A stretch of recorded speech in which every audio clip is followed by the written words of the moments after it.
Okay, kids, okay, all aboard the hype train, get on, because we're pulling out of the fucking station, alright? Oh man, I'm sorry, it's late, I was ready to go to bed. I was like, let's watch an episode of Dragon Ball Super. Universe Survival Arc starts this time. It's just the first episode, it's not going to be anything too amazing or incredible, and literally by the end of the theme song, I was like, fuck, I'm awake, I gotta make a video about this. Alright, so this will be Dragon Ball Super episode 77. We got a lot of shit going on here.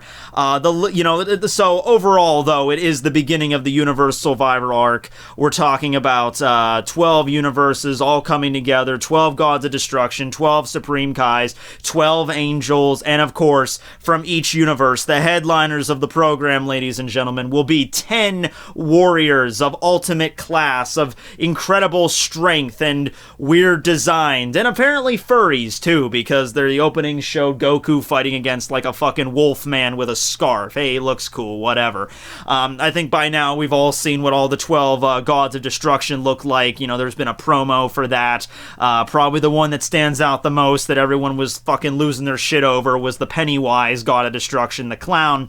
But I think it's important to mention that while the gods of destruction will be very prevalent in this arc, and it will be cool to see, you know, how they, you know, what their personalities are, how they interact with each other and all that shit, I think it's important to mention that they're not going to be the ones actually fighting. It's going to be the 10 warriors from each dimension that are going to be doing the fighting, so I think they're going to get a lot more of the spotlight than the gods of destruction or their supreme kai counterparts, or they're the other angels. I think it's going to be the fighters that we're going to focus on here, and it might be why that we've seen the gods of destruction and the angels more in the promos than we did actually the warriors. This is the first time that we're actually getting a real good look at the fighters for the Universe Survival Arc. As I mentioned, we had the Wolfman that was, you know, fighting against Goku.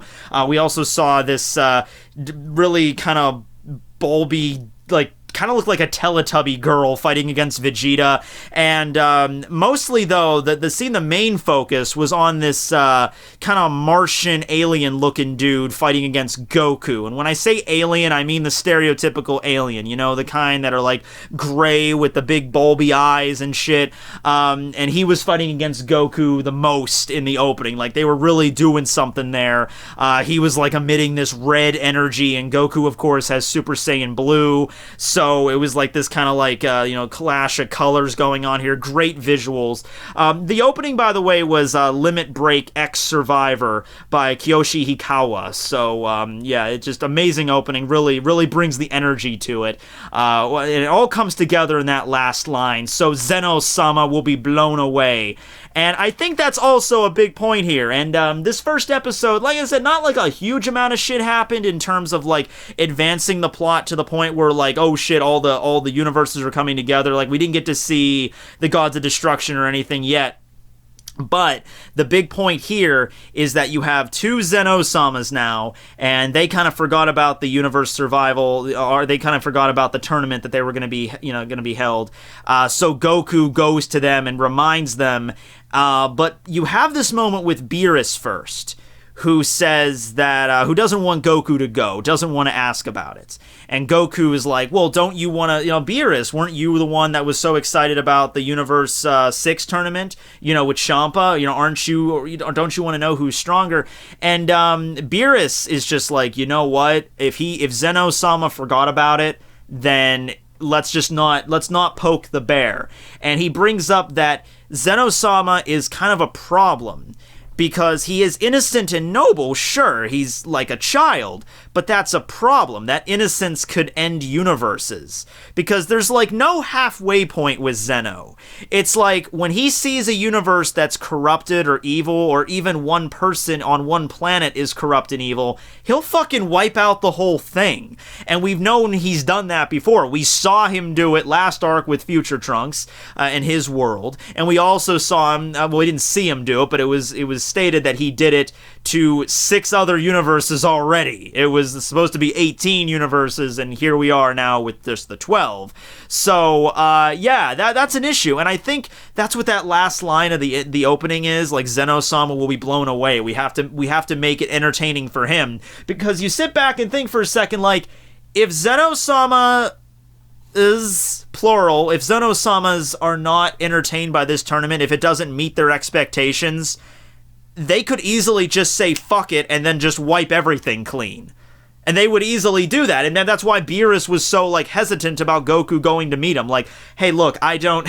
You know what? You know, let's not make this worse. And you had this really intense moment there where Beerus, you know, putting up the fucking destroyer bitch hand of fate or whatever the fuck that's called, and just like, look, don't do it. And it's kind of diffused because Goku, like, you know, manages to fool Beerus long enough to get out of there, and then, you know, after that the damage is already done. But you had this really intense moment where Beerus was considering just straight up just ending Goku if it meant, you know, think about that for a second. It's like with the Universe 6 tournament, it's like you have to have Goku and Vegeta on your side to defeat Champa. But the second that Zeno got involved, Beerus is like, you know what, if the choice is the potential of everything being wiped out or just getting rid of you, I'm probably gonna go getting rid of you, okay? That's gonna go. But the wheels of fate have been set in motion now. Some other things to note in this episode, there's been a significant amount of time that has passed from the end of the Future Trunks arc. And I'll be honest with you here, I have not been keeping up with Dragon Ball Super since episode, I believe it was 72. The last time I remember watching was when you had that big moment with Hit, the two-parter there with Hit and Goku.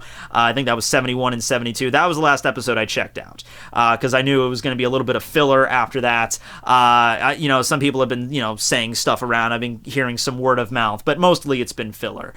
So I don't know. Maybe the passage of time was a little bit more apparent in those filler episodes, but I haven't been paying attention to them. But bottom line now, a significant amount of time, a few months, several months have passed since the end of the Future Trunks arc. Bulma is now pregnant. She's actually just about to give birth. And the baby she's going to give birth to is most likely going to be Bra, or Bola, as in GT. So that's something interesting. We're moving plots along here. You know what? Not everything about GT was shit. I'll say it. At least you're keeping the characters essentially the same. You know, like you have Pan, and now you're going to have Bola, or Bra, or however now she's going to be called, or whatever, in the English dub. I don't know what they're going to do with her. But you're still advancing the plot along, as if it's like a parallel universe. That would be fucking killer, by the way, if at one point in Dragon Ball Super, they like went to a parallel world, and one of the parallel worlds, like maybe an alternate dimension, like one of the time rings or something, was the world of GT. They already did it in Xenoverse. It would be amazing if they did it here. I mean, I'd lose my shit if we actually got to see Super Saiyan 4 Goku fight against Super Saiyan Blue. I mean, come on now. You might hate GT, but come on, would you not pay money to see that? Would you not shell out $10 for like an HBO fucking, you know, special to see Goku Super Saiyan 4, Goku Super Saiyan Blue just fight each other in a fucking brawl? I know I would. Also, going along with that, mentioning GT as well as a lot of old school Dragon Ball Z, the animation has actually altered a little bit here. They've gone back to some of the old school cell shading from the time in, you know, what was done in Z and with GT. I don't really have a problem with that. It still is more modern. It looks, you know, cleaner than it did back then, but it's like an older style of animation, which, you know, harkens back to the old school days. And I think that's why also I'm a little bit excited for, I'm not just a little bit excited, I'm fucking ecstatic, you know, I'm fucking slap happy right now. I'm not going to be able to get to bed tonight. I'm going to be up for several hours. But anyway, you know, when I started watching Dragon Ball Z, it was already in, like, halfway through the Majin Buu arc. This was, like, when I was a kid. This was, like, when I was a little kid, when I was just getting into Dragon Ball Z. I had to backtrack and get into Dragon Ball and, you know, the Namek Saga and Cell and all that shit. I had to backtrack for all that stuff. And then GT was just, you know, we all know what GT was. But this is, like, the first time, like, that I'm actually getting a chance to, like, get that tournament hype in Dragon Ball, because the tournament's been a staple with the Dragon Ball series ever since, you know, way back in the original, in the fucking 80s, you know, when the series was around, you know, a good old-fashioned tournament bringing strong warriors together to fight. And the anticipation you feel there on who's going to fight, how the fights are going to play out. Of course, you had the Tenkaichi Budokai back in Dragon Ball, and then, of course, you had the Cell games, which wasn't really a tournament. You know, honestly, it really wasn't. And then you had the tournament in the Buu Saga. But now and then of course you had the Universe 6 arc, but you know, this is something on just a huge scale, which I feel like I feel like the Universe 6 tournament was just a prelude to this, because we got robbed from a lot of stuff in the Universe 6 tournament. I liked Universe 6, the arc was cool, but at the end of the day, it was pretty much just Goku and Vegeta that sweep that whole fucking thing. I mean, was it not? Already you had only five members from each world, from each universe. Boo was immediately taken out. In the anime, he fell asleep, when he was doing the test. In the manga, it was a lot funnier because he couldn't even write his fucking name.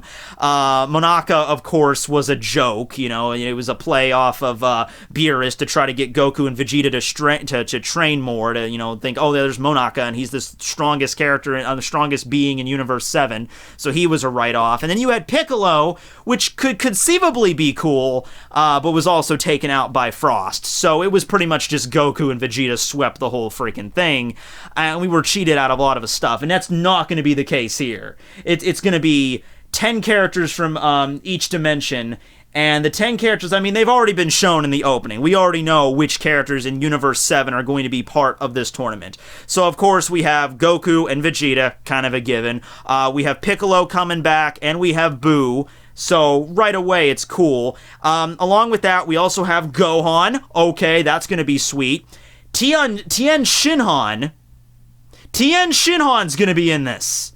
All right, and I don't want any of you fuckers looking at that like, oh, he's just going to be a write-off, okay? Now, many people would probably say that Krillin, Krillin is the strongest human.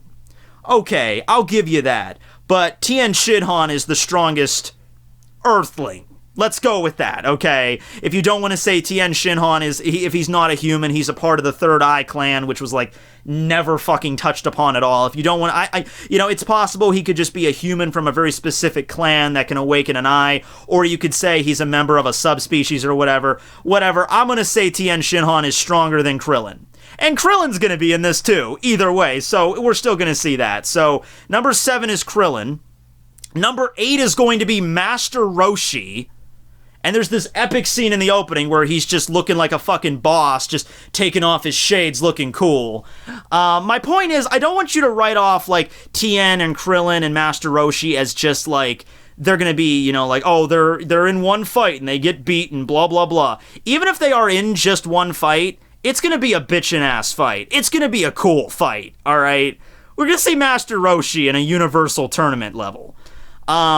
And don't count the old man out either. I think he's got some tricks under his sleeve. I think there's something he could pull out. He could whip something out that'll be pretty cool. We're probably going to see his super buff muscular form again, but he might pull some other tricks out of his fucking closet. I mean, I don't want to know what else is in his closet, but he might be pulling something cool out. So, don't write him out just yet. I'm not saying it's going to be like he's going to sweep a bunch of people, but I don't think it's going to be as simple as just, match starts, Master Roshi versus random alien girl from Universe 2, and then just wipes the floor with him in 2 seconds. Okay, I think it's going to be a little bit more than that. Although, that might be funny, too. Like, he has one battle where he wins, and the next battle is against some super hot, like, green alien chick with big tits, and then he just can't fight. He just dies by a technical knockout. But we're going to see some cool fights with him. Same thing with Krillin, same thing with Tien Shinhan. And, of course, I've left out I think the best for last, because this was a big surprise for me. 18... as number 9, and Android 17 making a comeback as the 10th participant. Okay, so he's gonna put down his shotgun and his trench coat from being a park ranger, and we're gonna see 18 and 17 back in order again. You know why I love this lineup so much? Beyond anything else, beyond the fact that, characters that we're seeing getting some spotlight finally, like Boo, and characters we haven't seen in forever get any spotlight. I think the last badass thing that Tien Shinhan really did was when he held off Semi-Perfect Cell. I know he was around when Frieza invaded and everything, but the last really cool thing he did, where the spotlight was completely on Tien Shinhan, was against Semi-Perfect Cell when he was doing his, Kyokoho Neo Tri-Beam shit. Turning, as Team 4 Stars so eloquently put it, turning triangles into fucking squares. That was the last cool thing we saw from him. But going beyond everything with that, this lineup of characters represents the entirety of the Dragon Ball series.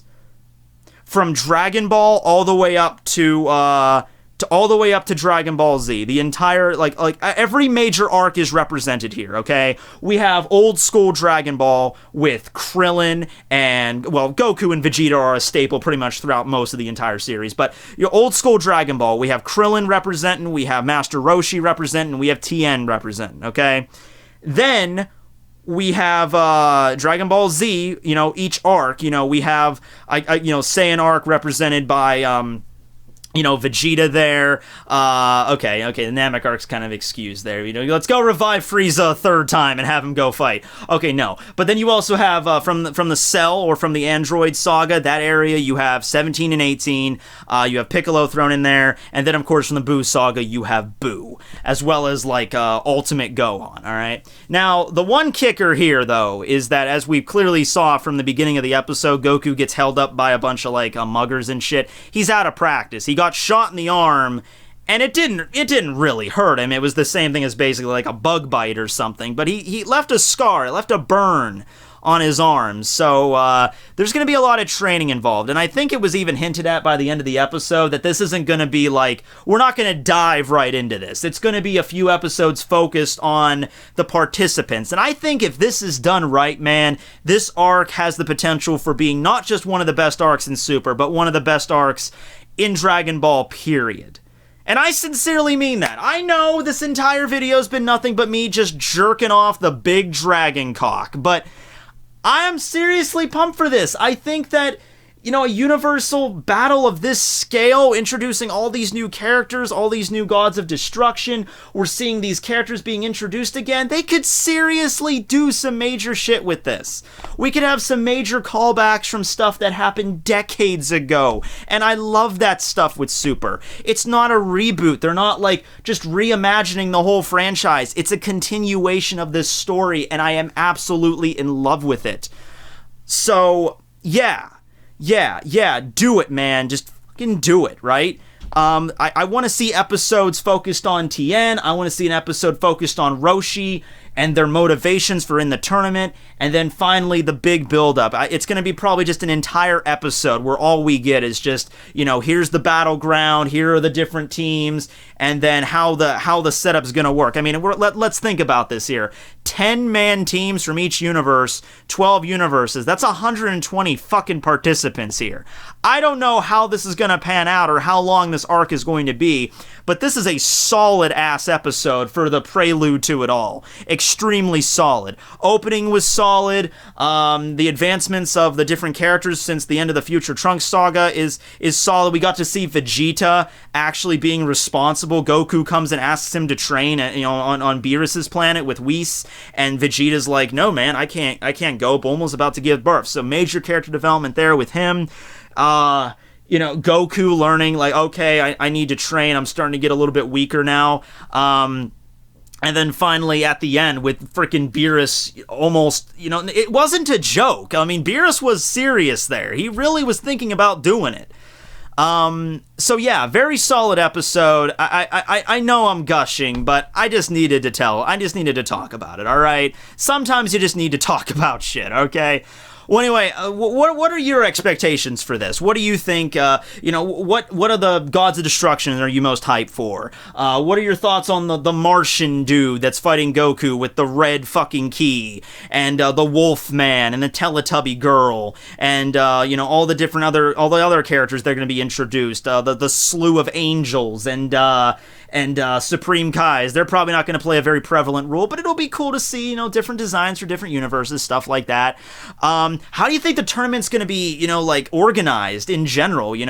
Obviously we can't see 120 different participants all fighting. That would just be the longest arc in Dragon Ball history. So there's probably going to be maybe a preliminary, maybe to narrow it down or something. But, my final question is, of course, what character fighting on Team Universe 7 are you most pumped to see in action? I would probably say right now it's either, for me, Tien Shinhan or Android 17. I want to see what they can do. And I hope it's not just we brought Tien back. He's dead. Okay, moving on. If they can do this well, they can do this well. And also, it's also important to mention that not every character from every universe is probably going to have access to, like, the godly key. You know, don't think that every single character is going to just be bad space ass. All right, there could be some weak ones mixed in there too. There can be some ones. The other universes have Krillins too. Okay, like it could happen there. So not every member of the tournament's going to be whipping out godly ki, like Goku and Vegeta have. Okay, but it's going to be a long arc. So strap in, folks.